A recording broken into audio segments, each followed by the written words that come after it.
আর কোনো বিভাজন শহরে আপনি দেখতে পাবেন না। ইতিহাসে দেখা যায় উইলিয়াম কেরি পর্তুগিজের থেকে জিনাত বিবি নামে এক মুসলিম মেয়েকে উদ্ধার করে নিজের মেয়ের মতন করে লালন পালন করেন। পরবর্তীতে জিনাত বিবি এই এলাকার মানুষদের পানির সংকট দূর করার জন্য এই জলাশয় খনন করেন। এটি দৈর্ঘ্য 400 ফুট আর প্রস্থে 1850 ফুট। জিনাত বিবির নামানুসারে এই জলাশয়ের নাম পরবর্তীতে বিবির পুকুর হয়ে যায়। এই হচ্ছে বিবির পুকুর। এমন কৃত্রিম জলাশয় আর কোনো বিভাজন শহরে আপনি দেখতে পাবেন না।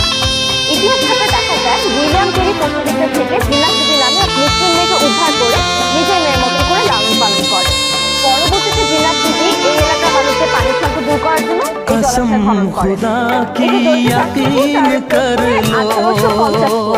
জিনাত বিবির নামানুসারে এই জলাশয়ের নাম পরবর্তীতে বিবির পুকুর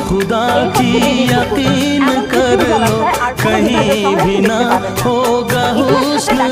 উইলিয়াম কেরি পর্তুগিজের থেকে জিনাত বিবি নামে এক মুসলিম মেয়েকে উদ্ধার করে নিজের মেয়ের মতন করে লালন পালন করে।